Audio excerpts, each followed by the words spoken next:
ഇന്ന് നമ്മൾ 9ാം ക്ലാസ്സിലെ ദുറൂസിലെ രണ്ടാമത്തെ പാഠമാണ് നോക്കാൻ പോകുന്നത്. പാഠം 2 അൽ ഹൗഫ് വർ റജാ, ഭയവും പ്രതീക്ഷയും. തനിക്കിഷ്ടപ്പെട്ട ഒരു കാര്യം പ്രതീക്ഷിച്ചുകൊണ്ട് ഒരു അടിമയുടെ ഹൃദയം ആശ്വാസമടയലാണ് പ്രതീക്ഷ. ഒരു കർഷകൻ ആദ്യമായി ഭൂമി ഉഴുതുമറിക്കുന്നു, ശേഷം അതിൽ വിത്തു വിതറുന്നു, പിന്നെ വളമിടുകയും നനയ്ക്കുകയും മുള്ളും പുല്ലുമെല്ലാം പറിക്കുകയും അതിൻ്റെ കാര്യത്തിൽ പ്രത്യേകം ശ്രദ്ധിക്കുകയും ചെയ്യുമ്പോൾ ഒരു കുറവും കൂടാതെ പൂർണ്ണമായും അവൻ്റെ കൃഷിയുടെ ഫലത്തെ പ്രതീക്ഷിക്കൽ അവന് അർഹമാണ്. അതിനെ അവൻ പ്രതീക്ഷിക്കുന്നു. അപ്പോൾ ഇവിടെ പറയുന്നത് എന്താണ് പ്രതീക്ഷ എന്നതിന് ചെറിയൊരു ഉദാഹരണമാണ് കൊടുത്തിട്ടുള്ളത്. അപ്പോൾ ഒരു കർഷകൻ ആദ്യമായിട്ട് തൻ്റെ ഭൂമി ഉഴുതുമറിക്കുന്നു, അതിനുശേഷം അവിടെ വിത്ത് വിതയ്ക്കുന്നു, പിന്നെ അതിന് വളമിടുന്നു, നനയ്ക്കുന്നു, അതിനുള്ളിലുള്ള പുല്ലുകളൊക്കെ പറിച്ചു കളയുന്നു. ഇങ്ങനെ ആ ഒരു കൃഷി നല്ല രീതിയിൽ വളർന്നു വരാനായിട്ട് ചെയ്യേണ്ട എല്ലാ കാര്യങ്ങളും ആളവിടെ ചെയ്തു കൊടുക്കുന്നു. ഇങ്ങനെ ചെയ്തു കൊടുക്കുമ്പോൾ ആ ഒരു റിസൾട്ട്, നല്ലൊരു വിളവ് അവിടെ ലഭിക്കണം എന്നുള്ളത് ആളുടെ ഒരു പ്രതീക്ഷയാണല്ലോ, ആ ഒരു കർഷകന്റെ. അതിനെക്കുറിച്ചാണ് ഈ ഒരു പാരഗ്രാഫിൽ പറയുന്നത്. അതുപോലെ അള്ളാഹുവിലുള്ള വിശ്വാസം ഒരു അടിമയുടെ ഹൃദയത്തിൽ ഉറച്ചാൽ, സൽക്കർമ്മങ്ങൾ കൊണ്ട് ഈമാനിനെ അനുധാവനം ചെയ്താൽ, മോശമായ സ്വഭാവത്തിൽ നിന്നും ഹൃദയത്തെ ശുദ്ധീകരിച്ചാൽ, അള്ളാഹുവിൻ്റെ ഔദാര്യം കൊണ്ട് മരണം വരെ അതിൽ അവൻ നിലനിർത്തുമെന്നും പാപമോചനത്തിലേക്കും സ്വർഗത്തിലേക്കും ചേർത്തുന്ന നല്ല അന്ത്യത്തെയും അവൻ പ്രതീക്ഷിച്ചാൽ അതാണ് സ്തുത്യർഹമായ യഥാർത്ഥ പ്രതീക്ഷ. അപ്പോൾ ഇവിടെ പറയുന്നത് യഥാർത്ഥമായിട്ടുള്ള ഒരു പ്രതീക്ഷ എന്താണെന്നാണ്. അപ്പോൾ എന്താ, അള്ളാഹുവിലുള്ള വിശ്വാസം ഒരു അടിമയുടെ ഹൃദയത്തിൽ ഉറച്ചാൽ അവരെങ്ങനെയായിരിക്കും? സൽക്കർമ്മങ്ങൾ കൊണ്ട് ഈമാനിനെ പിന്തുടരുന്ന ഒരാളായിരിക്കും. മോശമായ സ്വഭാവത്തിൽ നിന്നും ഹൃദയത്തെ ശുദ്ധീകരിക്കുകയും അള്ളാഹുവിൻ്റെ ഔദാര്യം കൊണ്ട് മരണം വരെ അവൻ അതിൽ നിലനിർത്തുമെന്നും, പിന്നെന്താ, പാപമോചനം ചെയ്യും, സ്വർഗത്തിലേക്ക് ചേർത്തുന്ന നല്ല അന്ത്യത്തെയും അവന് പ്രതീക്ഷിക്കുകയാണെങ്കിൽ ഇതാണ് യഥാർത്ഥമായിട്ടുള്ള സ്തുത്യർഹമായ പ്രതീക്ഷ എന്നാണ് പറയുന്നത്. സൽക്കർമ്മങ്ങളുടെ വെള്ളം കൊണ്ട് ഈമാൻ എന്ന വിത്തിനെ പരിപാലിക്കുന്നതൊഴിവാക്കിയാൽ, ദുസ്വഭാവങ്ങൾ കൊണ്ട് നിറഞ്ഞ ഹൃദയത്തെ അതുപോലെ ഉപേക്ഷിക്കുകയും ദുനിയാവിൻ്റെ രസങ്ങൾ തേടുന്നതിൽ വ്യാപൃതനാവുകയും എന്നിട്ട് അള്ളാഹുവിൻ്റെ പാപമോചനത്തെ പ്രതീക്ഷിക്കുകയും ചെയ്താൽ അവൻ്റെ പ്രതീക്ഷ മണ്ടത്തരവും അവൻ വഞ്ചിതനാവുകയുമാണ്. അപ്പോൾ യഥാർത്ഥമായിട്ടുള്ളൊരു പ്രതീക്ഷ എന്താണെന്ന് നമ്മൾ പറഞ്ഞു അല്ലേ? അള്ളാഹുവിൽ വിശ്വസിച്ച് നമ്മുടെ ഹൃദയം സൽക്കർമ്മങ്ങൾ കൊണ്ട് ശുദ്ധീകരിക്കുമ്പോൾ അവിടെ നമ്മൾ പാപമോചനം തേടുകയാണെങ്കിൽ അത് എന്താ, യഥാർത്ഥ പ്രതീക്ഷയാണെന്ന് പറഞ്ഞു അല്ലേ? ഇനി ഇവിടെ പറയുന്നത് ഒരു മണ്ടത്തരമായിട്ടുള്ള ഒരു പ്രതീക്ഷ എന്താണെന്നാണ് ഇവിടെ പറയുന്നത്.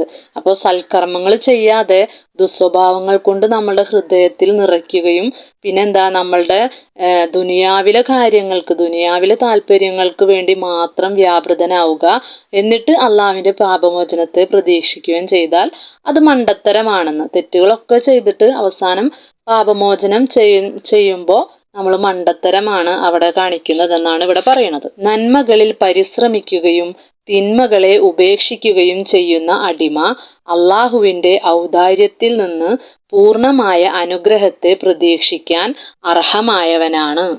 അപ്പോൾ നന്മകളൊക്കെ ചെയ്തിട്ട് തിന്മകളെ ഉപേക്ഷിക്കുന്ന ഒരു വ്യക്തിയാണെങ്കിൽ തീർച്ചയായിട്ടും അള്ളാഹുവിൻ്റെ അനുഗ്രഹത്തെ നമുക്ക് പ്രതീക്ഷിക്കാനായിട്ട് സാധിക്കും എന്നാണ് ഇവിടെ പറയുന്നത്. പൂർണ്ണമായ അനുഗ്രഹം സ്വർഗപ്രവേശനവും അള്ളാഹുവിനെ കണ്ടുമുട്ടലുമാണ്. അള്ളാഹു പറഞ്ഞു, നിശ്ചയമായും വിശ്വസിക്കുകയും ഹിജ്റ പോവുകയും അള്ളാഹുവിൻ്റെ മാർഗത്തിൽ പരിശ്രമിക്കുകയും ചെയ്തവർ അവൻ്റെ കാരുണ്യത്തെ പ്രതീക്ഷിക്കുന്നവരാണ്.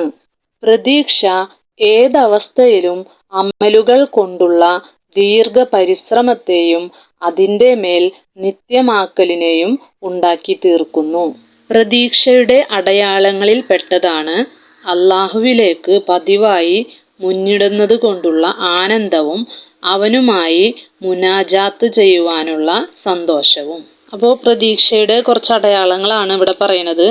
അള്ളാഹുവിലേക്ക് പതിവായി മുന്നിടുന്ന സമയത്ത് അവർക്ക് ഒരുപാട് സന്തോഷം ഉണ്ടായിരിക്കും. അതുപോലെ അള്ളാഹുമായിട്ട് മുനാജാത്ത് നടത്താൻ സംഭാഷണം ചെയ്യാനുള്ളൊരു സന്തോഷമൊക്കെയാണ് പ്രതീക്ഷയുടെ അടയാളങ്ങളായിട്ട് ഇവിടെ പറയുന്നത്. പ്രതീക്ഷയുടെ വിപരീതം നിരാശയാണ്. നിരാശ ശ്രദ്ധയെയും പരിഗണനയെയും തടയുകയും അമൽ ചെയ്യാതെ നിഷ്ക്രിയത്വം ഉണ്ടാക്കുകയും ചെയ്യുന്നു. ഇവിടെ പ്രതീക്ഷയുടെ വിപരീതത്തെ കുറിച്ചാണ് പറയുന്നത്. പ്രതീക്ഷയുടെ വിപരീതം എന്ന് പറയുന്നത് നിരാശയാണ്. നിരാശ നമ്മളെ മറ്റുള്ള കാര്യങ്ങൾ ചെയ്യുന്ന ശ്രദ്ധയെ തടയുകയും അതുപോലെ തന്നെ അമൽ ചെയ്യാതെ അതിൽ നിന്നെല്ലാം നമ്മളെ തടഞ്ഞു നിർത്തുകയൊക്കെ ചെയ്യുന്ന ഒന്നാണ് നിരാശ. അള്ളാഹു പറഞ്ഞു, സ്വന്തത്തോട് അതിക്രമം കാട്ടിയ എൻ്റെ അടിമകളെ, അള്ളാഹുവിൻ്റെ അനുഗ്രഹത്തെക്കുറിച്ച് നിങ്ങൾ നിരാശരാവരുത്. അവൻ എല്ലാ പാപങ്ങളെയും പൊറുക്കുക തന്നെ ചെയ്യും. ഏറെ പാപം പൊറുക്കുന്നവനും കാരുണ്യവാനും അവൻ തന്നെ തീർച്ച. ഇതോടുകൂടെ തന്നെ ഒരു അടിമ പ്രവർത്തനങ്ങൾ സ്വീകാര്യമാണോ അല്ലയോ എന്നതവർ അറിയാത്തത് കൊണ്ട് അള്ളാഹുവിൻ്റെ ശിക്ഷയെക്കുറിച്ച് എപ്പോഴും പേടിക്കുന്നവനുമാകണം. പെട്ടെന്നുണ്ടാകുന്ന പ്രളയം, ഇടി, കൊടുങ്കാറ്റ് എന്നിവ കൃഷിയെ നശിപ്പിക്കും എന്ന പേടി കർഷകനുണ്ടാവുന്നത് പോലെയാണിത്. ഇവിടെ അള്ളാഹു തൻ്റെ അടിമകളോടായിട്ട് പറയുന്ന കാര്യങ്ങളാണ് ഇവിടെ കൊടുത്തിട്ടുള്ളത്. അള്ളാഹുവിൻ്റെ അനുഗ്രഹത്തെക്കുറിച്ച് നിങ്ങൾ നിരാശപ്പെടരുത്. ഏറെ പാപങ്ങൾ പൊറുക്കുവാനും കരുണ കാട്ടാനും ഒക്കെ കഴിവുള്ളവനാണ് അള്ളാഹു എന്ന് ഇവിടെ പറയുന്നുണ്ട്. അതുപോലെ തന്നെ പറയുന്നത് ഒരു കാര്യമാണ്, ഒരു കൃഷിക്കാരന് ഇടി, കൊടുങ്കാറ്റ്, പ്രളയം ഇതൊക്കെ വരുന്നത് ആലോചിച്ചിട്ടൊരു ഭയം എപ്പോഴും ഉണ്ടായിരിക്കും അല്ലേ? അതുപോലെ തന്നെ ഓരോ അടിമയ്ക്കും അള്ളാഹുവിൻ്റെ ശിക്ഷയെക്കുറിച്ചുള്ള ഭയം അവൻ്റെ മനസ്സിൽ ഉണ്ടാവണം എന്നാണ് ഈ വരികളിലൂടെ പറയുന്നത്. പേടിയുടെ രൂപത്തിലുള്ള പ്രേരണയാണ്. അതുകൊണ്ട് ധാരാളം പ്രാർത്ഥനകൾ കൊണ്ടും വിനയം കൊണ്ടും അള്ളാഹുവിലേക്ക് അടുക്കുന്നതിൽ താല്പര്യമുള്ളവനാകും, പ്രത്യാശയുടെ രൂപത്തിലുള്ള പ്രേരണ പോലെ. അതുകൊണ്ട് അടിമ ഹൗഫിൻ്റെയും റജാഇൻ്റെയും ഇടയിലായിരിക്കണം. അവൻ അവൻ്റെ നാഥനെക്കുറിച്ച് നല്ലത് വിചാരിക്കണം. ഒരിക്കൽ നബി സല്ലല്ലാഹു അലൈഹി വസല്ലമ മരണശയ്യയിൽ കിടക്കുന്ന ഒരു യുവാവിൻ്റെ അടുക്കൽ പ്രവേശിച്ചു. എന്നിട്ട് അദ്ദേഹത്തോട് ചോദിച്ചു, ഈ അവസ്ഥയിൽ നിങ്ങൾ എന്താണ് പറയുന്നത്? അദ്ദേഹം മറുപടി പറഞ്ഞു, ഞാൻ അള്ളാഹുവിൻ്റെ കാരുണ്യത്തെ പ്രതീക്ഷിക്കുകയും എൻ്റെ ദോഷങ്ങളെ ഭയക്കുകയും ചെയ്യുന്നു. അപ്പോൾ നബി സല്ലല്ലാഹു അലൈഹി വസല്ലമ പറഞ്ഞത്, ഇതുപോലെയുള്ള അവസ്ഥയിൽ പേടിയും പ്രതീക്ഷയും ഒരു ഹൃദയത്തിൽ ഒരുമിച്ചു കൂടിയാൽ അള്ളാഹു അവൻ പ്രതീക്ഷിച്ചത് നൽകുകയും പേടിക്കുന്നതിൽ നിന്ന് സംരക്ഷിക്കുകയും ചെയ്യും. അപ്പോൾ നമ്മളുടെ ഹൃദയത്തിൽ പേടിയും പ്രതീക്ഷയും ഒരുമിച്ച് വരുന്ന സമയത്ത് അള്ളാഹു നമ്മളുടെ ഭയത്തിൽ നിന്നും സംരക്ഷിക്കുകയും പ്രതീക്ഷിച്ചത് നൽകുകയും ചെയ്യും എന്നാണ് ഇവിടെ പറയുന്നത്. ജാബിർ റളിയല്ലാഹു അൻഹു പറഞ്ഞു, നബി സല്ലല്ലാഹു അലൈഹി വസല്ലമ വഫാത്താവുന്നതിൻ്റെ 3 ദിവസം മുൻപ് പറയുന്നതായി ഞാൻ കേട്ടു, നിങ്ങളിൽ ഒരാളും അള്ളാഹുവിനെ കുറിച്ച് നല്ലത് വിചാരിക്കാതെ മരിക്കരുത്. ഇത് അന്ത്യവേളയിൽ പാടില്ലെന്ന താക്കീതും പ്രതീക്ഷയെക്കുറിച്ചുള്ള പ്രേരണയുമാണെന്ന് പണ്ഡിതർ പറഞ്ഞിട്ടുണ്ട്. അള്ളാഹുവിനെ കുറിച്ച് നല്ലത് വിചാരിക്കുക എന്നതിൻ്റെ അർത്ഥം അവൻ കരുണ ചെയ്യുമെന്നും പൊറുക്കുമെന്നുമുള്ള വിചാരമാണ്. അടുത്തത് തദ്രീബാത്താണ്. അപ്പം അതിൽ ഉത്തരം കണ്ടെത്താം. അർ റജാഉ മാ ഹുവ. റജാ എന്ന് പറയുമ്പോൾ പ്രതീക്ഷ. എന്താണ് പ്രതീക്ഷ? അപ്പോൾ ഒന്നാമത്തെ ചോദ്യത്തിൻ്റെ ഉത്തരം ആ പാഠത്തിൻ്റെ തുടക്കത്തിലെ ആദ്യത്തെ ഒരു വരി, അർ റജാഉ ഹുവ ഇർത്തിയാഹു കൽബിൽ അബ്ദി ലിൻതിലാരി മാ ഹുവ മഹ്ബൂബൻ ഇൻദഹു. അപ്പം അതിൻ്റെ അർത്ഥം വരുന്നത് തനിക്കിഷ്ടപ്പെട്ട ഒരു കാര്യം പ്രതീക്ഷിച്ചുകൊണ്ട് ഒരു അടിമയുടെ ഹൃദയം ആശ്വാസമടയലാണ് പ്രതീക്ഷ. ഇനി രണ്ടാമത്തെ ചോദ്യം, ലിദ്ദുർ റജാ മാഹുവ. റജാഇൻ്റെ വിപരീതം എന്ത്? അപ്പോൾ രണ്ടാമത്തെ ചോദ്യത്തിൻ്റെ ഉത്തരം ആ പാഠത്തിൻ്റെ 2ാമത്തെ പേജിലെ ആദ്യത്തെ വരി, വലിദ്ദുർ റജാഇൽ യഅസി. നിരാശയാണ് റജാഇൻ്റെ വിപരീതം.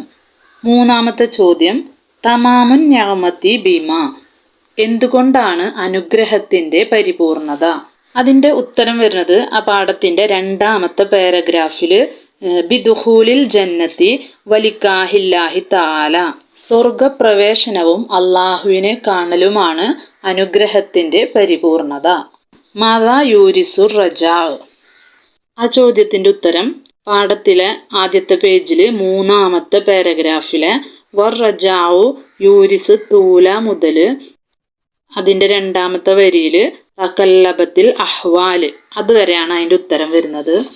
അത് നമ്മൾ നേരത്തെ പറഞ്ഞല്ലേ, പ്രതീക്ഷ ഏതവസ്ഥയിലും അമലുകൾ കൊണ്ടുള്ള ദീർഘപരിശ്രമത്തെയും അതിൻ്റെ മേൽ നിത്യമാക്കലിനെയും ഉണ്ടാക്കി തീർക്കുന്നു. അടുത്ത ചോദ്യം, അൽ ഖൗഫു ബാഇസും ബിമാ, എന്തുകൊണ്ടാണ് ഭയം പ്രേരണയായി മാറുന്നത്? അതിൻ്റെ ആൻസർ വരുന്നത് പാഠത്തിന്റെ 2ാമത്തെ പേജിലുള്ള 2ാമത്തെ പാരഗ്രാഫ്.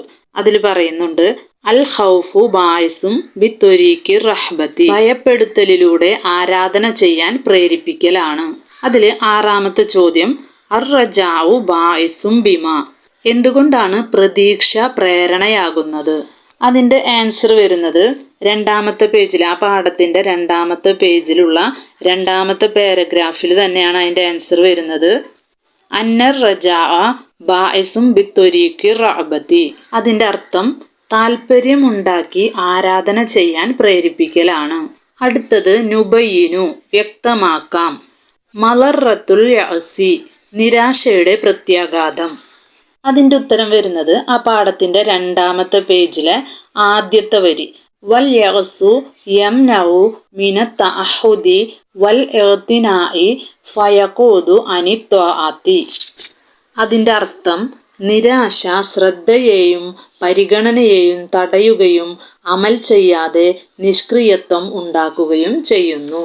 അടുത്തത്, മാ ഖാല സല്ലല്ലാഹു അലൈഹി വസല്ലം ഖബല മൗതിഹി ബിസലാസതി അയ്യാമിൻ, വഫാത്താവുന്നതിന് 3 ദിവസം മുൻപ് നബി സല്ലല്ലാഹു അലൈഹി വസല്ലമ എന്താണ് പറഞ്ഞത്? അതിൻ്റെ ഉത്തരം ആ പാഠത്തിന്റെ 2ാമത്തെ പേജിൽ ഏറ്റവും ലാസ്റ്റത്തെ പാരഗ്രാഫിൽ നബി സല്ലല്ലാഹു അലൈഹി വസല്ലമ പറഞ്ഞിട്ടുള്ള ഒരു കാര്യം കൊടുത്തിട്ടുണ്ട്. ലാ യമൂതന്ന അഹദുക്കും ഇല്ലാ വഹുവ യുഹ്സിനു വന്ന ബില്ലാഹി അസ്സ വജല്ല. എന്തായിരുന്നു നബി സല്ലല്ലാഹു അലൈഹി വസല്ലമ അന്ന് പറഞ്ഞൊരു കാര്യം?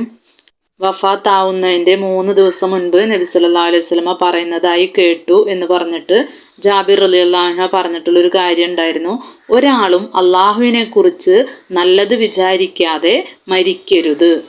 മാന ഹുസ്നിൽ വന്നി ബില്ലാ, അള്ളാഹുവിനെ കുറിച്ച് നല്ലത് വിചാരിക്കുക എന്നതിൻ്റെ അർത്ഥം.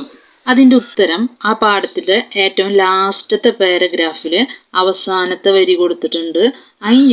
അയ്യലുന്ന അന്നഹു യർഹമുഹു വയഅഫു അൻഹു, അവൻ കരുണ ചെയ്യുമെന്നും പൊറുക്കുമെന്നുമുള്ള വിചാരമാണ്. ഇനി അടുത്തത് നുക്കമ്മിൽ, പൂരിപ്പിക്കാനാണ് കൊടുത്തിട്ടുള്ളത്. അതിൻ്റെ ആൻസറായിട്ട് വരുന്നത് നമ്മളുടെ പാഠത്തിൻ്റെ 2ാമത്തെ പാരഗ്രാഫിൽ, അതായത് ഫസ്റ്റ് പേജിൽ 2ാമത്തെ പാരഗ്രാഫിൽ കൊടുത്തിട്ടുണ്ട് അതിൻ്റെ ഉത്തരം. ഏറ്റവും ലാസ്റ്റത്തെ 2 വരി, ഇന്നല്ലദീന ആമനു വല്ലദീന ഹാജറു വജാഹദു ഫീ സബീലില്ലാഹി ഉലായിക യർജൂന റഹ്മത്തില്ല. അടുത്ത പൂരിപ്പിക്കാനുള്ളത് അതിൻ്റെ ഉത്തരം വരുന്നത് നമ്മുടെ ഈ പാഠത്തിന്റെ 2ാമത്തെ പേജിലെ ആദ്യത്തെ പാരഗ്രാഫിലുള്ള 2ാമത്തെ വരി, കുൽ യാ ഇബാദിയല്ലദീന അസ്റഫു അലാ അൻഫുസിഹിം, അവിടെ മുതൽ അതിൻ്റെ ഏറ്റവും ലാസ്റ്റത്തെ ഇന്നഹു ഹുവൽ ഗഫൂറു റഹീം, അവിടം വരെയാണ് അതിൻ്റെ ഉത്തരം വരുന്നത്. നെക്തുബുൽ മാന, അർത്ഥം എഴുതാം. ഇർത്തിയാഹ്, ആശ്വാസം. ഔഷാബ്, പുല്ലുകൾ. മഷ്ഹൂൻ, നിറഞ്ഞത്.